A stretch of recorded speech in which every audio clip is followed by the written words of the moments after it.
Good morning, students. This is chapter 10 of your fundamental book, Human Settlements, from book 1 for class 12th, and we are taking second part of the chapter. Here we start from the urban settlements. Rural settlements already you have studied. Now let us discuss the urban settlements. Rapid urban growth is a recent phenomenon. Until recent times, few settlements reached the population size of more than a few thousand inhabitants. The first urban settlement to reach a population of 1 million was the city of London by around AD 1810.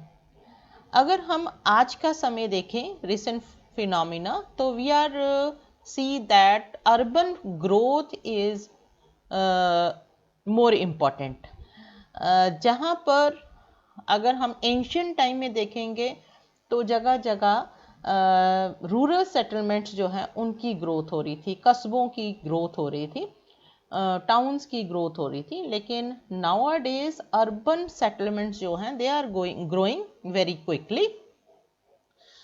दो जो first urban settlement की population 1 million पहुंची है वो 1810 में जो city है London वहां पर सबसे पहले रिकॉर्ड की गई है। By 1982, approximately 175 cities in the world had crossed the 1 million population mark. Presently, 54% of the world population lives in urban settlements compared to only 3% in the year 1800. So, we have seen in 1982 we have 175 million cities है ना, and whereas presently 54% population जो है that lives in a urban settlement, और जबकि 1800 में सिर्फ 3% population ही शहरों में निवास करती थी। This is one picture taken from the urban settlements. ये एक जापान की एक मेट्रोपॉलिटन सिटी है, उसका पिक्चर है। Classification of urban settlement we are discussing, यानी कि types of the urban settlements कि कितने प्रकार की हम क्लासीफाई कर सकते हैं अर्बन सेटलमेंट्स को। The definition of urban areas varies from one country to another, as you know कि हम पहले भी डिस्कस कर चुके हैं कि एक क्राइटेरिया हर जगह स्पेसिफिक यानी कि एक जैसा नहीं है, यूनिवर्सल नहीं है कि अर्बन एरियाज़ को हम जो हम इंडिया में स्पेसिफाई करेंगे वो ही बाहर की कंट्रीज़ में होगा। द डेफिनेशन में be varies from one area या one country to another. Some of the common classification that is depends on the size of population, occupational structure, or we can say on the basis of administrative setup. These are the three basic classification. हम size को ले सकते हैं, occupation एक criteria हो सकता है discuss करने का कि this is the urban settlement, या एडमिनिस्ट्रेटिव सेटअप को भी हम लेते हैं। Now first of all we are talking about the population size. The lower limit of population size for a settlement to be designated as urban. Colombia, it can be 1500, 2000 in Argentina, Portugal 2500, in USA and Thailand it can be 5000, but in India we can say in India it is 5000 and 30,000 in Japan. See the varies how the countries varies according to the population of size, according to about the urban settlement. Besides the size of population, density of 4000 persons per square kilometer, or it should be share about non-agriculture workers are taken into consideration in India, where if we are talking about the India, we can say that most of the population should be engaged in non agricultural workers, ठीक है ना। यानी कि अगर हम भारत की बात करें तो एक तो डेंसिटी जो है दैट शुड बी 400 पर्सन्स पर स्क्वायर किलोमीटर होना चाहिए, और दूसरा जो पॉपुलेशन है that should be non agriculture. Occupational structure की बात करते हैं तो इटली में ये कहा जाता है कि अर्बन सेटलमेंट जहाँ पर 50% लोग जो हैं इकोनॉमिकल प्रोडक्शन में लगे हों और 50% ही अगर नॉन एग्रीकल्चर में रखे हुए हैं तो कोई प्रॉब्लम नहीं, यानी कि 15% persons they can be non agriculture. Whereas in India, अगर हम एशियन कंट्रीज में इंडिया की बात करते हैं तो 75% क्राइटेरिया यहाँ पर आ जाता है। Administration in India, a settlement of any size is classified as urban, which have municipality, cantonment board और notified area council। तो ये हम already इस chapter में starting में we have discussed कि हमारे census जो 1991 का census है उसमें urban area को बहुत clearly discuss किया गया है कि which one is the urban settlement which have the municipality, cantonment board and notified area council. Okay, this is the one picture of our Chandigarh Municipal Corporation, Chandigarh. Now we have to say about the location. Location of urban centers is examined with reference to their function. There are so many functions performed in urban centers. First of all, strategic towns required sites offering natural defense. Strategic towns कौन से हैं जो कि army के लिए या हमारे जो डिफेंस पर्पसेस के लिए ऐसे टाउन्स जो कि बहुत इम्पॉर्टेंट हो जाते हैं, they have a natural defence. जैसे कि मान लीजिए कि कोई डेजर्ट एरिया है वो एक नेचुरल डिफेंस का काम करता है। ऐसे ही हमारा जो जम्मू कश्मीर का एरिया है, हिमालयाज जो है वो एक हमारे लिए नेचुरल डिफेंस का काम करता है। तो वहाँ पर जो सिटीज़ हैं they are providing the sites of natural defence. These types of cities में be called strategic towns and they are very important. सामरिक दृष्टि से हम उन शहरों को बहुत इंपॉर्टेंट मानते हैं। Mining towns required presence of economically valuable minerals, जहाँ पर बहुत valuable minerals हैं, they are called mining towns. Industrial towns which have locally energy supplied और raw material, ऐसे towns जो हैं जहाँ पर बहुत सारा industrial material जो है बन रहा है, they are called obviously industrial towns. Tourist center required attractive scenery or marine beach, spring or medicinal water or historical relics. Ports required a harbor, etc. These are the centers of tourist places. Now functions of urban settlements, the towns are centers of administration, trade, industry, defense, religious, important, ठीक है। जो towns हैं उनको हम अलग अलग criteria के according उनको हम नाम देते हैं, बट जो टाउन है ऐसा नहीं है कि वहाँ पर एक ही तरह का फंक्शन होता है, they performed multiple functions but we refer to their dominant function. हम उसको टूरिस्ट टाउन कहेंगे या रिलीजियस टाउन कहेंगे, वो इसलिए उसका नाम दिया जाता है because that is the dominant function. ऐसा नहीं है कि अगर रिलीजियस टाउन है तो वहाँ पर और किसी प्रकार के फंक्शंस जो है नहीं हो रहे हैं और किसी प्रकार की जो ऑक्यूपेशंस हैं उसमें लोग इंगेज नहीं हैं। यस, दिस इज राइट कि जो नाम दिया गया है that is the dominate function. Beside all these cities are dynamic and over a period of time may develop new functions. ऐसा भी होता है कि ये cities जो हैं किसी समय में उस function के लिए dominate करती हैं, लेकिन after certain time because occupation may be changed, new functions can be introduced. So cities are in dynamic in nature. Most of the early 19th century fishing ports in England have now develop tourism, है ना। तो एक example है कि 19th century में जो fishing ports हैं England में, जो कि फिशिंग पोर्ट्स के लिए मशहूर थे, now they are becoming the tourist centres. Many of the old market towns are now known for manufacturing activities. बहुत सारे ऐसे शहर हैं जहाँ पर किसी समय में कोई कंस्ट्रक्शन वर्क होता था या मैन्युफैक्चरिंग होती थी या फिर वहाँ पर कोई निर्माण उद्योग थे, तो वो आज के समय में क्या है कि इस तरह की एक्टिविटीज़ वहाँ पर होनी शुरू हो गया। It can be change. Now administrative towns, national capital, which house the administrative offices. There are so many central government offices such as all the capitals, जो कि किसी भी देश या स्टेट का कैपिटल है उसको हम एडमिनिस्ट्रेटिव टाउन्स में गिनते हैं। फॉर एग्जांपल भारत में बात करें तो हमारी नेशनल कैपिटल जो है that is New Delhi. There are some other examples from the different worldwide, that is Canberra, Beijing, Addis Ababa, Washington DC, London. These all are the administrative towns. Provincial sub-national towns can also be administrative.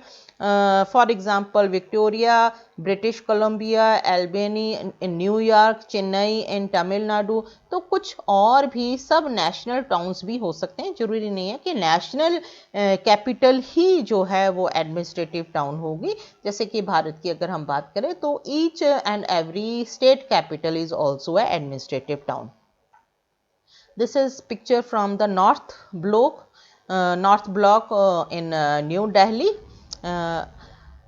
Trading and commercial towns, agricultural market towns such as Winnipeg and Kansas City, banking and financial centers like Frankfurt and Amsterdam, large inland centers like Manchester and St. Louis, and transport nodes such as Lahore, Baghdad, Agra have important trading centers. So you have to learn all these examples with their headings. Cultural towns, place of pilgrimage such as Jerusalem, Makkah, Jagannath Puri, Varanasi etcetera, जो कि तीर्थ स्थल हैं, ये सारे के सारे religious places जो हैं जो कि तीर्थ यात्रियों के लिए होते हैं, those are also comes under the cultural towns. These urban centers are of great religious importance. This is the one of the picture. Cultural towns, places of yes, yeah, this is the repeated one. Sorry, cultural towns आगे, then classification of towns on the basis of forms. Now come to the next point. This is the religious or cultural town. Now come to the classification of towns on the basis of forms. Forms यानी कि हम यहाँ पर कुछ specific patterns की बात करेंगे। तो जिस तरह से रूरल सेटलमेंट्स की भी पैटर्न्स हैं अलग अलग, उसी तरह से अर्बन सेटलमेंट्स के भी कुछ पैटर्न या फॉर्म्स बन जाते हैं। दे अर्बन एंड अर्बन सेटलमेंट में be linear, square, star or crescent shape. While most of the cities developed countries are planned, most urban settlements or developing countries have evolved historically with irregular shape. अगर हम develop countries की बात करें तो mostly वहाँ पर पहले planning है, वहाँ पर पहले रोड फंक्शनिंग होती है, सीवरेज वगैरह सिस्टम सारा कुछ प्रॉपर इंफ्रास्ट्रक्चर बनाया जाता है, then they are mostly have planned cities. But अगर हिस्टोरिकली हम डेवलपिंग कंट्रीज़ में देखें तो मोस्टली जो सिटीज़ हैं they are historically developed and they have irregular shapes. For example, Chandigarh and Canberra, these are the planned cities, whereas smaller town in India have evolved historically from walled cities to large urban sprawls. अगर हम भारत की बात करते हैं तो we have Chandigarh जो है हमारी planned city है, इसी तरह से Canberra is also planned city in Australia. But अगर हम भारत में जो smaller towns की बात करें तो आप पुराने शहरों में जाएंगे तो वहाँ पर आपको एक walled city मिलेगी और उस वॉल सिटी के बाहर जो है लार्ज अर्बन एरिया जो है वो डेवलप होता चला जाता है. Now there are in this chapter there are some planned cities which we have to discuss. Number one is Addis Ababa. This is the case study also. Addis Ababa, the new flower. Addis Ababa का meaning जो है Addis means new and Ababa means flower. It is situated in Ethiopia in Africa and this is the capital of Ethiopian new city. Which was established in 1878. The whole city is located in a hill valley topography. The city has government headquarters. There are some government headquarters हैं. The multi-faculty universities are there, medical colleges are there, schools and educational centers are there, and they have so many. They have also terminal stations, railway routes, and airports are situated there. The city has witnessed rapid growth because of the multifunctional nature, being a large nodal center located in the center of Ethiopia. This is the map or morphology of Addis Ababa. Next one is planned city that is in Australia and it is the capital of Australia. It is established in 1912 by American landscape architect Walter Buley Griffin. He had and he says the garden city for about 25,000 people, taking account the natural features of the landscape. During the last few decades, the city has expanded and accommodate several satellite towns. यहाँ पर देखिए word यहाँ पर again आया है satellite towns which have their own centers. इसका मतलब क्या है कि सैटेलाइट टाउन भी एक हम कंसेप्ट हम जब अर्बन सेटलमेंट्स हम पढ़ते हैं तो सैटेलाइट टाउन भी आता है कि what is the meaning of satellite town. Satellite town का मतलब होता है कि एक बीच में तो एक मेन सिटी है और उसके सराउंडिंग के जो टाउन्स हैं जो घूम रहे हैं उसके चारों तरफ, they also become a important part. यानी कि उसकी जो मेन सिटी जो ग्रो कर गई है उसके सराउंडिंग में जो छोटे towns हैं they are also very important and those towns are called satellite towns. The city has wide open space and many parks and gardens. This is the specification of this city. This is the picture taken from the net. This is a Canberra surrounded by gardens. Types of urban settlements में these are some specific concepts related to या designated urban centers को हम designate करते हैं other parts में. These all are whereas these all are urban settlements but we are designated in a different terms. For example, town, city, million city, conurbation, megalopolis, etc. and so on. Now, what is all this? Sometimes there are so many questions come from these areas. What is the meaning of town? The concept of town can best be understood with the reference of village. यानी कि village जो है अगर एक step आगे हो जाता है यानी कि उसमें थोड़ी सी advancement आ जाती है यानी कि गांव जो है जब वो कस्बा बन जाता है that is a town. ठीक है, in a layman language अगर हम कहें तो इसको हम जो गांव है that converted into towns after certain developments. The population size is not important here. Functional contrast between town and villages may not always be clear cut, but specific functions, कुछ specific functions जो हैं वो हमें town में देखने को मिलते हैं. किस तरह के होते हैं? दे can B A manufacturing, retail, wholesale trading, professional services etcetera.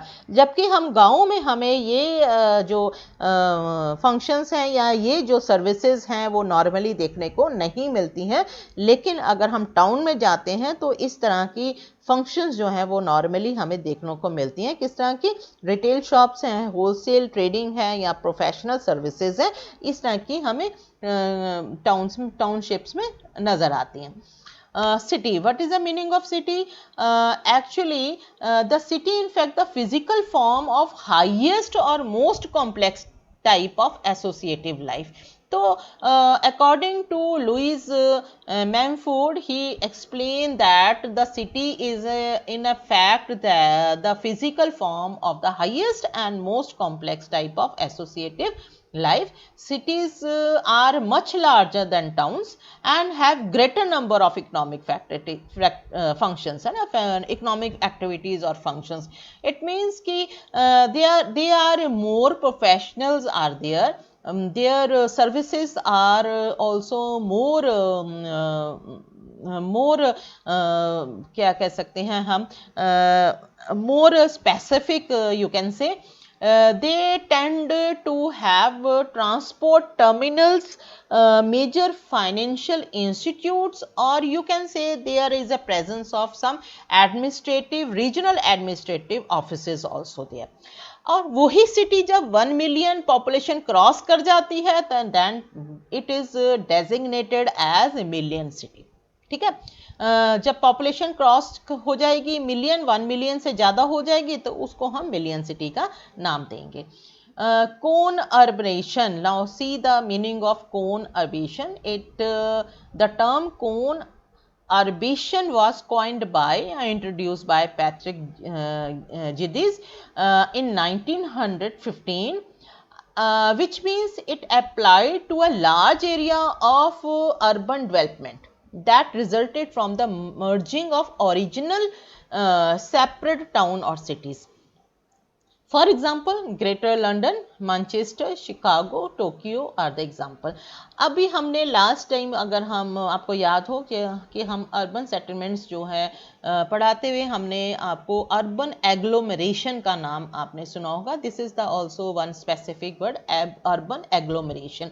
Urban agglomeration भी वही है जो कि कोन अर्बेशन है. कोन अर्बेशन का मतलब है कि जब एक सिटी जो है वो इतनी एक्सपैंड हो जाती है, इतनी बढ़ जाती है कि सराउंडिंग सिटीज को भी अपने बीच में ही समा लेती है, दैट इज ए कोन अर्बेशन. ठीक है, इसी तरह से जैसे कि हम दिल्ली की बात करें तो दिल्ली के चारों तरफ जो सिटीज़ हैं they are well connected with the Delhi. जैसे कि नोएडा है, गुड़गांव है या फरीदाबाद है, ये सारी की सारी क्या है उसमें ही कन्वर्ट हो रही हैं. तो हम ग्रेटर नोएडा का नाम कई बार दे देते हैं. एंड इस तरह से नेशनल कैपिटल सिटीज़ जो हैं वो साइड में अपने आप को उसी में ही कन्वर्ट हो जाती हैं. तो conurbation is the name and this term is given by the Patrick Geddes in 1915 की. जिस तरह से सबसे पहले जो सिटीज़ जो हैं कोन अर्बेशन का में कन्वर्ट हुई हैं, ये एग्जांपल्स हैं greater London, Manchester, Chicago and Tokyo etcetera. Million city, अब मिलियन सिटी के यहाँ पर एग्जांपल्स आर दिए. You know the meaning of million city. जिस भी सिटी की पॉपुलेशन जो है वो 1 मिलियन से एक्सीड हो जाती है, those cities are called million mark हो जाती हैं. तो सबसे पहले जो मिलियन मार्क हुई है that was the London in 1800, followed by Paris, the New York, and by 1950 there were around 80 such cities, है ना, 80 के करीब इस तरह की सिटीज़ जो हैं वर्ल्ड वाइड देखने को मिली. There were 162 million cities in mid 70s और इन 2005 the number reached to 438. in 2016 it is 512 and ऐसा माना जाता है 2030 it can be projected up to 662 cities which have the population at least 1 million residents. Okay. Next is megalopolis. Megalopolis is a Greek word which means the great city.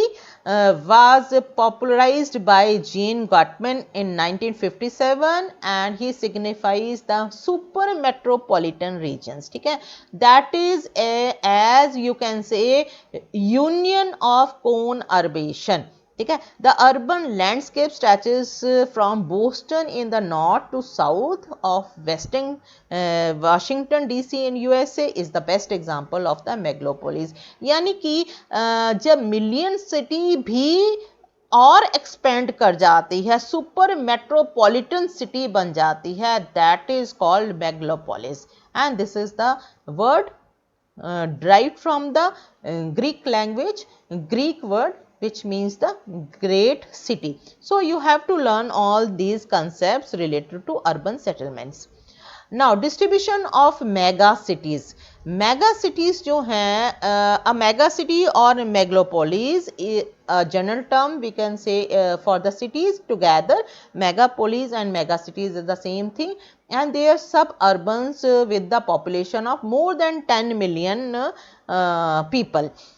New York was the first to attain the status of mega city in 1950 with the total population is 12.5 million. Here is some list of mega cities, and this part is very important for your map skill part and testing of map. ये map जो है आपने ये सारी cities जो है world map में आपने पॉइंट आउट करनी है, और ये आपका एग्ज़ाम में ज़रूर एक मेगा सिटी ज़रूर पूछी जाएगी। तो आपने इसको याद करने के लिए आप कॉन्टिनेंट वाइज आप उसको याद करेंगे। पहले आप अमेरिका की सारी मेगा सिटीज़ प्लॉट कर लेंगे, फिर उसके बाद अफ्रीका की करिए, फिर एशिया की करिए, यूरोप की करिए, ऑस्ट्रेलिया की करिए। तो कॉन्टिनेंट वाइज अगर आप सिटीज़ को करेंगे तो आपको आइडेंटिफाई करना इसको आसान होगा। Now this is the next topic, problems of human settlement in developing countries. अब यहाँ पर देखिए दो पॉइंट्स आते हैं, एक है problems of urban settlements, अगर आता है तो you can include these points also. But अगर सिंपली आता है कि problems of human settlements in developing countries, तो you have to discuss these 4 points. जो हमारी विकासशील देश हैं वहाँ पर किस तरह की अर्बन सेटलमेंट्स की प्रॉब्लम है, ह्यूमन सेटलमेंट्स की प्रॉब्लम है। तो सबसे नंबर 1 है अनसस्टेनेबल कंसंट्रेशन ऑफ पॉपुलेशन। ठीक है, अनसस्टेनेबल यानी कि हैपहैज़र्ड मैनर में जो कंसंट्रेशन जो है वो पॉपुलेशन की इंक्रीज होती जा रही है, कहाँ पर, अर्बन एरियाज में। Congestion of houses are there, streets are very close, है ना, वहाँ पर जो घर जो है वो कंजेस्टेड बनते जा रहे हैं, पास पास बनते जा रहे हैं। अगर आप पुरानी दिल्ली में जाके देखिए तो वहाँ पर गलियाँ जो है कितनी पतली गलियाँ होती हैं जहाँ से क्रॉस करना ही मुश्किल हो जाता है, they are very congested. Lack of drinking water, बड़े शहरों में कहीं पर भी चले जाइए आपको ड्रिंकिंग वाटर जो है टैप वाटर मिलेगा। आप दिल्ली का ही एग्जाम्पल दीजिए, पुरानी दिल्ली में पानी की समस्या कितनी बड़ी है। जितने भी हमारे देश में बड़े शहर हैं वहाँ पर पानी की समस्या है, वाटर, ड्रिंकिंग वाटर जो है वो एक बड़ी बिग प्रॉब्लम है। They also lack infrastructure also, क्योंकि वो प्लान्ड सिटीज़ नहीं है इसलिए इंफ्रास्ट्रक्चर नहीं है। इतनी ज़्यादा पॉपुलेशन को मैनेज करना एक बहुत बड़ी समस्या है, सबको इलेक्ट्रिसिटी देना, सीवरेज डिस्पोजल जो है, हेल्थ फैसिलिटीज़ हैं, एजुकेशन फैसिलिटीज़ है, हर जगह आपको जो है कंजेशन ही कंजेशन नज़र आएगा। आप मुंबई में चले जाइए, देयर आर, अगर आप स्टेशन में चले जाओ तो you can see there are so many people are travelling ही करते जा रहे हैं। अगर आप हॉस्पिटल्स में देखो तो वहाँ पर ऐसे लगेगा पता नहीं कितने बीमार लोग आते जा रहे हैं। मार्केट में चले जाएं तो लगेंगे सबके सब शॉपिंग ही करने आए हुए हैं। तो इतना ज़्यादा पॉपुलेशन है और उसको इंफ्रास्ट्रक्चर देना जो है that is a difficult task in a developing countries.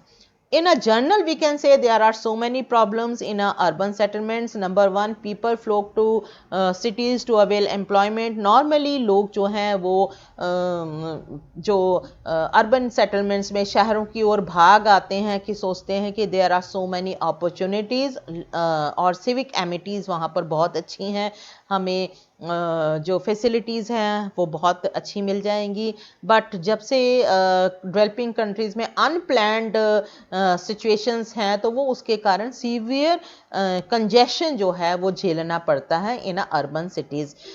Shortage of housing, vertical expansion, growth of slums, these are the some problems in developing countries. क्या है कि घरों की शॉर्टेज होती जा रही है, वर्टिकल एक्सपेंशन होता जा रहा है, मल्टी स्टोरी बिल्डिंग्स बनती जा रही हैं और स्लम्स ग्रोथ होती जा रही है। जितनी ही सुंदर मल्टी स्टोरी बिल्डिंग्स हैं वहाँ पर सब एमिनिटीज़ हैं, उसी के ही बैक में there are number of slums are developed ठीक है, in modern criteria in a modern cities, in a developing countries, in many cities increasing population lives in a substandard housing, जो कि सब स्टैंडर्ड्स हाउस यानी कि जिनमें पूरा क्राइटेरिया भी फॉलो नहीं किया जाता, वेंटिलेशन इज़ नॉट प्रॉपर, इस तरह के घर जो है वो बहुत सारे बन जाते हैं because of the increasing population. और इसमें आपके स्लम्स आ जाते हैं, जिनको हम झोपड़पट्टियाँ कहते हैं, स्क्वैटर सेटलमेंट्स ऐसी सेटलमेंट्स होती हैं जो कि लीगली ऑथोराइज्ड नहीं होती हैं, और ये सेटलमेंट्स जो हैं लोग सस्ते के लालच में ये इस तरह के घर बनाकर रहना शुरू कर देते हैं। In the most million cities in India, 1 in 4 inhabitant lives in a legal settlement. बहुत सारे भारत में ये समस्या सबसे ज़्यादा है कि most of the people in a million city they live in a illegal settlements which are growing twice a faster, यानी कि because of the less price they कम कीमत में उन्हें ऐसी जगहों पर ज़मीन मिल जाती है, और जो बेचने वाले हैं वो भी इसका फ़ायदा उठाकर बेचकर पैसे लेकर चले जाते हैं। तो इसीलिए ये इलीगल सेटलमेंट जो हैं ये बहुत ज़्यादा भारत में जो बड़ी सिटीज़ हैं, मिलियन सिटीज़ हैं, वहाँ पर डेवलप होती जा रही हैं। Some another problems are we have to be discussed, that is economic problems and socio-cultural and environmental problem। ये problems जो हैं आपने पढ़ा है हमारी consequences of migration में, तो ये एक तरह से उनके नेगेटिव पॉइंट्स जो है माइग्रेशन के, जो नेगेटिव पॉइंट्स आपने डिस्कस करे हुए, याद करे हुए, उसी से ही हम कोरिलेट कर सकते हैं इन प्रॉब्लम्स को। नंबर 1 इज इकोनॉमिक प्रॉब्लम्स जो हैं, इसमें अपॉर्चुनिटी ऑफ एम्प्लॉयमेंट, जिस हिसाब से लोग माइग्रेट कर जाते हैं इन अर्बन एरियाज, उस हिसाब से उनको एम्प्लॉयमेंट नहीं मिलती है। ठीक है, mostly in a developing countries this is the push factor. Urban area consistently push the population to the urban areas. Rural area ये समझता है कि हम को अट्रैक्ट कर रहा है, रूरल एरिया पुश कर देता है अर्बन इस एम्प्लॉयमेंट अपॉर्चुनिटीज़ को देखते हुए किधर को दौड़े चले जाते हैं, they move to the urban areas. The enormous migrant population generates a pool of unskilled and semi-skilled laborers। बहुत ही संख्या में जो कारीगर आ जाते हैं जो कि स्किल्ड नहीं होते हैं और सब स्टैंडर्ड उनका वर्क होता है, उन्होंने किसी प्रकार की कोई स्किल नहीं सीखा होता, लेकिन they go to the urban areas. ठीक है, next is socio-cultural program। Again you can say, you can write here negative consequences of migration। यहाँ पर सेम वही पॉइंट्स यहाँ पर आ जाते हैं। insufficient financial resources to create adequate social infrastructure, basic needs of huge population, availability of education and health facilities are beyond the reach of urban poor। जो गरीब बच्चे हैं जो कि अर्बन एरियाज़ में रह रहे हैं, उनके लिए एजुकेशन या हेल्थ फैसिलिटीज़ जो हैं वो वहाँ तक पहुँच पाना ही एक मुश्किल समस्या हो जाती है। Health indices also present a gloomy picture in cities. तो ग्लूमी पिक्चर का मतलब क्या है, एक बहुत ही ख्वाब जो है गांव से आने वाले लोग देखते हैं कि हम शहर में पहुंचकर हमारी सारी समस्याएं खत्म हो जाएंगी, लेकिन they are facing even more difficulties as compare to rural areas. ठीक है, लैक ऑफ एम्प्लॉयमेंट, एजुकेशन, तो वो एग्जिग्रेट कर जाते हैं या aggravated to the crime rate. Aggravate यानी कि क्राइम रेट को बढ़ा देते हैं, उनको एम्प्लॉयमेंट नहीं मिलती है, घर से जो पैसा लेकर आए हैं वो भी कई बार आप लोग you can C so many pictures, कई पिक्चर्स में इस तरह के इवेंट्स जो है दिखाए जाते हैं कि बेचारा हीरो जो है वो गांव से आया और गांव में आते ही उसका जो झोला है कोई चोरी करके ले गया, उसके पास जो जमा पूंजी थी वो भी निकल गई, उसके बाद वो स्लम में चला गया, या मजदूरी कर रहा है बेचारा, उसके रहने के लिए जगह नहीं है। तो इस तरह के क्राइम रेट जो हैं वो भी काफ़ी बढ़ जाते हैं। This is the socio cultural problem. Male selective migration, आपको ये हमने डिस्कस करा हुआ है कि मेल सेलेक्टिव माइग्रेशन जो है वो भी एक सेक्स रेशियो को डिसऑर्डर कर देती है, यानी कि इम्बैलेंस कर देती है। This is also one problem in a socio cultural problems. Environmental problems में we can discuss all the environmental pollutions, you can say there are so many problems जो कि environmental से related होती हैं। minimum required quantity of potable water is not there, domestic and industrial uses के लिए पानी जो है वो ही बहुत मुश्किल से मिल रहा है। इन इम्प्रॉपर सीवरेज सिस्टम, आपने बम्बई में देखा होगा कि आपने न्यूज़ सुनते हैं हम हर बार जब फ्लड्स आ जाते हैं। कब फ्लड्स आते हैं? जब बारिश, थोड़ी सी बारिश होती है। Even in our city also थोड़ी सी बारिश होती है और सड़कें बिल्कुल पूरी लबालब भर जाती हैं, जैसे कि फ्लड लाइक सिचुएशन हो जाती है। This is due to the improper sewerage system. ठीक है। Massive use of traditional fuel in domestic as well as the industrial sector, severe pollutions in air. हम बहुत बड़ी तादाद में हम धुआं जो है वो इकट्ठा करते जा रहे हैं। इंडस्ट्रियल सेक्टर जो है वो फ्यूल डाल रहा है एनवायरनमेंट में, तो air pollution is also one environmental problem. Domestic and industrial waste जो है वो भी हम फेंकते जा रहे हैं, and that is also dumped on a land area. तो लैंड डिग्रेडेशन की समस्या जो है यहाँ पर आ जाती है। Huge concern concrete structure erected, the accommodation, the population, economic play a very conducive role to create heat islands। तो हम चारों तरफ क्या कर रहे हैं? कंक्रीट के जंगल इकट्ठा कर रहे हैं। हम जो नेचुरल जो प्लांट्स हैं, नेचुरल जो ट्रीज हैं, उनको काटते जा रहे हैं, और बड़ी बड़ी बिल्डिंग्स जो हैं हम कंक्रीट का जंगल, और ये कंक्रीट जो है वो दिन में इतना गर्म हो जाता है कि हीटेड आइलैंड्स जो हैं उसको हम तब्दील करते जा रहे हैं। ठीक है। तो these all are the problems related to the urban settlements. Now, what is a healthy city? According to WHO, healthy city must have a clean and safe environment, meets basic needs all for all its inhabitants, involves the community in local government, provide easily accessible health services. These criteria should be comes under the healthy city. Now this is the assignment 2, and I have finished this chapter. These are some questions mainly asked in your exams, and these are the basic questions you have to do in your copy, and also do NCERT questions. जो यहाँ पर questions नहीं लिखे गए हैं, अगर आपके NCERT book में है तो do those questions also. Okay. And one math work question जो आपको मैंने अभी बताया था कि ये मैथ वर्क आपका जरूर 1 मार्क्स का आएगा ही आएगा।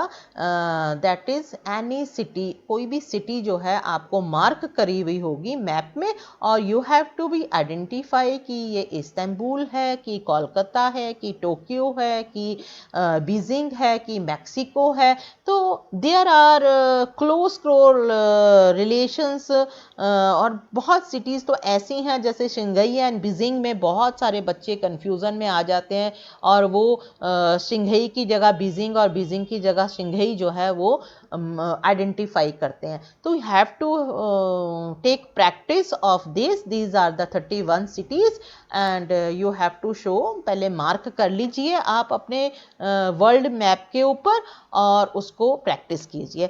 Thank you so much for watching this video. Thank you.